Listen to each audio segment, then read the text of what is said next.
Well, all eyes were on and are on a baseball field tonight in Washington, D.C. Yesterday, back in D.C., the wheels kept spinning when it came to the Russia investigation, and the day ended with yet another bombshell report coming this time from the Washington Post. Post reporting through a series of sources that special counsel Robert Mueller is investigating President Trump for possible obstruction of justice. It would be the most serious formal suspicion of wrongdoing against a president since the Clinton-Lewinsky mess. But the bad news, it does not stop there for the president. Not when you consider who Mueller wants to talk to, who's pushing back against the White House, and who is supporting Mueller, or the president's worrisome poll numbers. Andrew's got a lot more to unpack. And Andrew, I know this was a story that obviously got buried yesterday, understandably.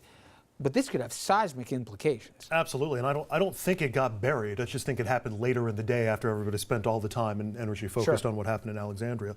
Let's start with Special Counsel Robert Mueller, who he wants to speak with, and what information Mueller may be looking to get from those witnesses. We know of 3 people who have already agreed to sit with Mueller's team, perhaps as soon as this week. Dan Coats, the Director of National Intelligence, Mike Rogers, head of the National Security Agency, and Rogers' former number 2 at the NSA, Richard Legett. Now, at least 2 of those names should sound familiar. The Post reported earlier last week that Trump had asked Coats to stay behind after a meeting so Trump could complain to Coats and CIA Director Mike Pompeo about the investigations into Michael Flynn and ask them to intervene on Flynn's behalf if they could. That, according to the reports, Coats decided not to. Trump reportedly asked Rogers to publicly say that Trump was not the target of the Russia investigation. That's the same request that Trump reportedly gave to James Comey. Coats and Rogers testified publicly last week, a day after that story came out. Rogers said the following about his conversation with Trump during questioning from Virginia Democrat Mark Warner. In the 3+ years that I have been the director of the National Security Agency, to the best of my recollection, I have never been directed to do anything I believe to be illegal, immoral, unethical, or inappropriate.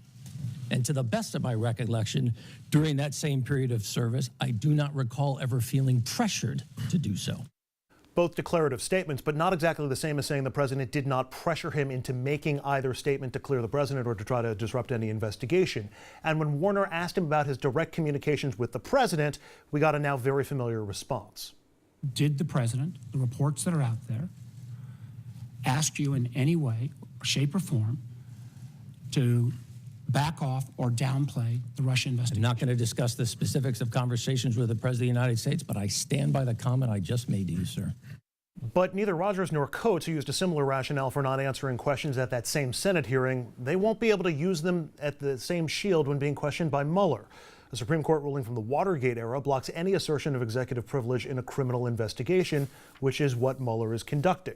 Meanwhile, ever since James Comey's testimony, the White House has gone into overdrive trying to tarnish the image of Robert Mueller, even floating the idea of firing him. But that idea is not going over terribly well with some of the president's closest and most important allies.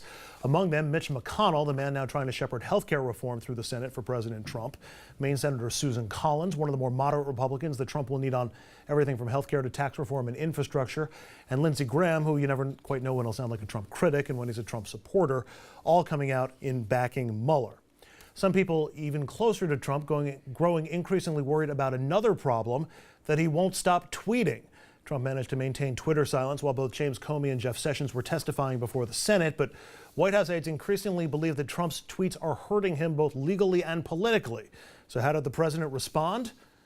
By tweeting this morning, of course. The president posting 2 messages this morning. They made up a phony collusion with the Russian story, found 0 proof. Now they go for obstruction of justice on the phony story. Nice. And you are witnessing the greatest single witch hunt in American political history, led by some very bad and conflicted people. MAGA. Rich?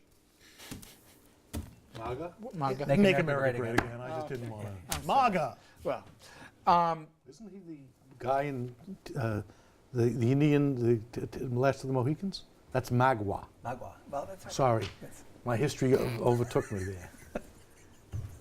Your history has overtaken us all. I don't know where to go from there. Thank you. You did. Oh, good God. So Bob Mueller. Thank you. Yeah. Well, let's do math for everybody. No Magua. In terms of who do you trust, who do you not?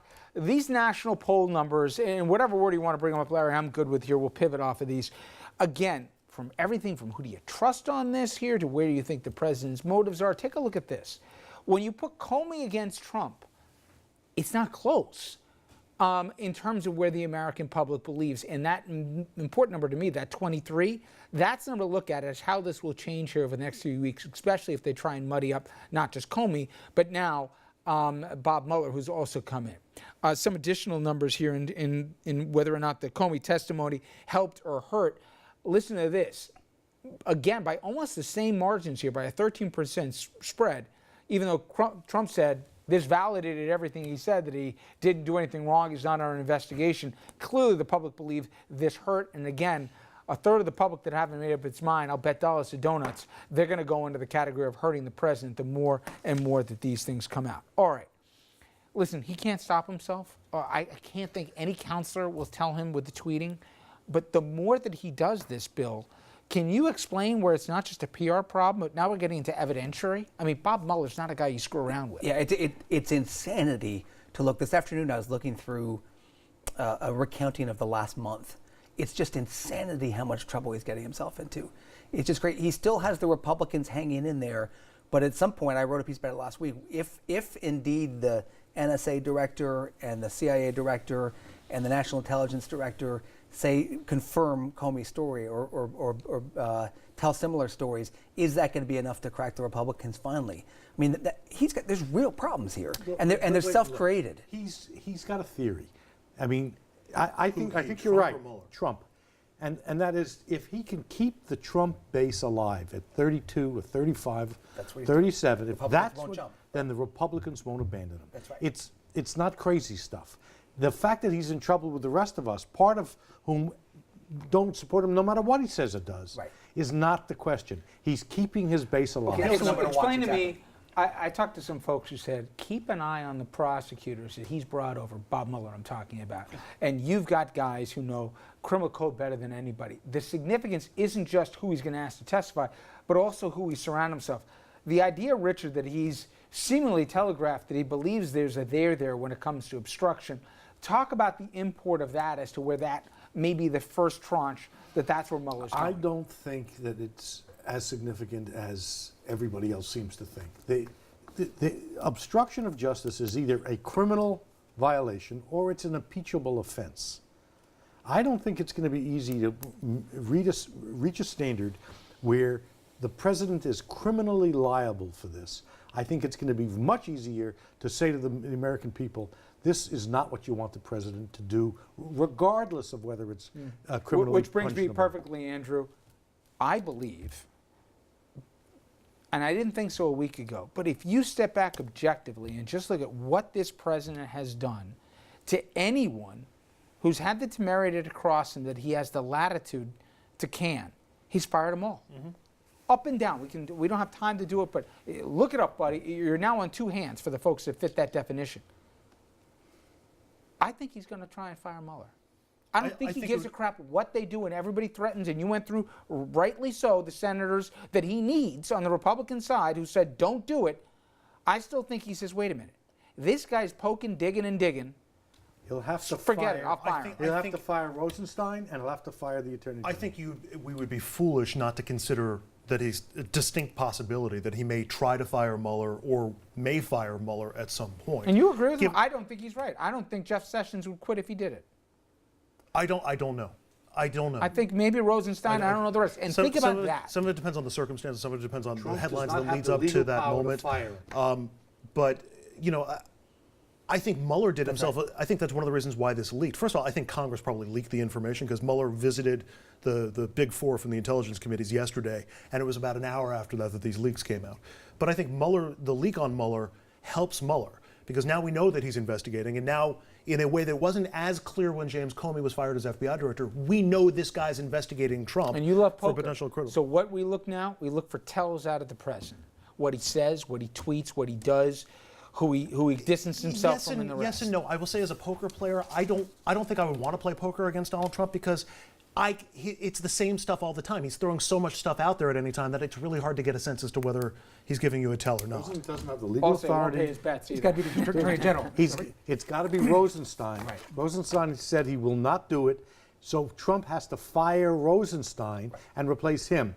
Sessions has to then decide who to replace Rosenstein with, and That's a mess that even he's Well, going to but back. then you know what? then you I've wind heard up that where story we were before. with Sally when Sally Yates was on. seems You to wind like up with the messes. actings, Yes. and you wind up with U.S. attorneys who take the job. He'll find somebody to pull the trigger if he needs All to. right, coming up next, couple stories from media. I'm curious what the table's take here. I may surprise you where I come down on this. Megyn Kelly, NBC, taking a lot of heat for her upcoming interview with Alex Jones.